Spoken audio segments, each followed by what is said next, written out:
જે આજે આપણે પહોંચ્યા છે દક્ષિણ સોનગઢ તાલુકાના ઉમરદા ગામે અને ઉમરદાથી હિંદલાને જોડતો જે મુખ્ય રસ્તો છે ખૂબ જ બિસ્માર હાલતમાં છે। ગ્રામજનોનું કહેવું છે કે ફક્ત 2 થી 2.5 વર્ષમાં બનેલો આ રસ્તો એટલી અતિ બિસ્માર હાલતે પહોંચ્યો છે, જેના કારણે ખેડૂત મિત્રોને, વિદ્યાર્થીઓને અને ખાસ કરીને અહીંથી જે અન્ય રાજ્ય માટે જવાનો પણ આ એક સ્ત્રોત રહ્યો છે।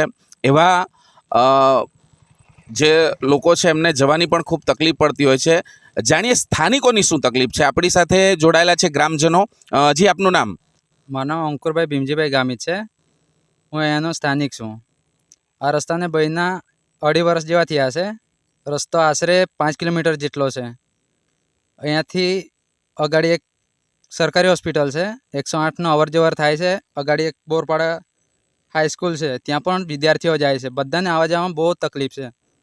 રસ્તાની હાલત તમે જોઈ શકો છો, ડેન્ચના ઠેકાણા નથી, રસ્તા પરથી પાણી જાય છે, રસ્તો ધોવાઈ ગયો છે।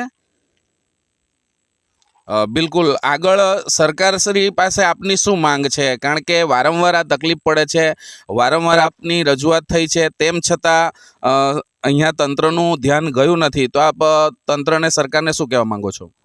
અમે એ કહેવા માંગીએ છીએ કે રસ્તો ભલે 5 વર્ષમાં બનતો હોય પણ સારો બનાવો, થોડુંક મટીરિયલ વાપરો। આ રસ્તો જોઈ શકો છો તમે, બધું મંટોળું નીકળી આવ્યું છે। અહીંયાથી ધોવાઈ ગયો છે રસ્તો, પાણી જે થોડું ઘણું પાણી આવે છે એનાથી ધોવાઈ ગયો છે, તો થોડોક સારો બને અને જલ્દી બને એવી માંગ છે અમારી। બિલકુલ, આપ જે કહી રહ્યા છો કે આ હાલત અહીંયા, હું કેમેરામેનને કહીશ કે આ બતાવે કે આ જે ધોવાણ થયું છે, તો આપનું કેવું છે કે આ રીતે અહીંયા ધોવાણ થયું છે, શું આગળ પણ આ જ પરિસ્થિતિ છે? અગાડી આના કરતાં ખરાબ પરિસ્થિતિ છે। આ તો થોડુંક અત્યારે પેલું માટીને એવું લાખીને પેલું થયું છે। બિલકુલ, અને આપ જે રીતે જણાવો છો કે આપણું એક માત્ર CHC અહીંયા હિંદલા કેન્દ્ર આવેલું છે, જેના માટે અહીંથી જ જે દર્દીઓ અવર જવર કરતા હશે કે 108ની સુવિધા અહીંથી જ નજીક પડતું હશે, અને આજુબાજુના જે કેટલા પણ ગામો છે એનો સંપર્ક એ CHC સાથે આ જ રસ્તે।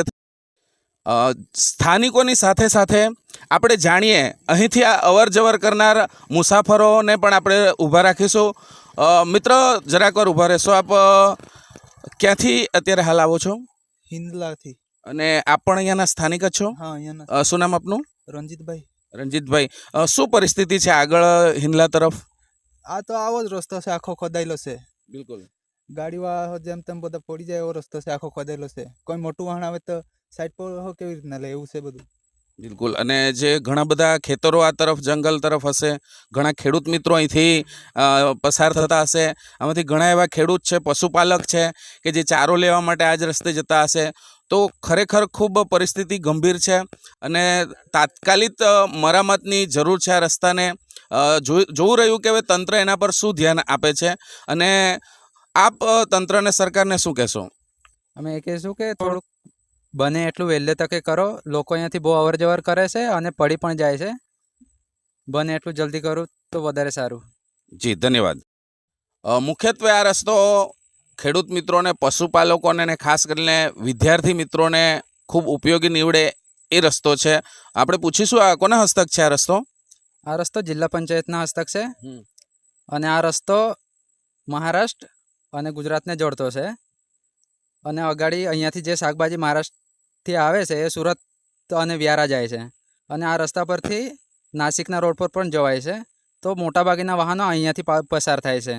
વિલેજ રોડ છે પણ વધારે વાહનો ચાલે છે, તો રસ્તો થોડોક સારો બનાવે તો વધારે સારું।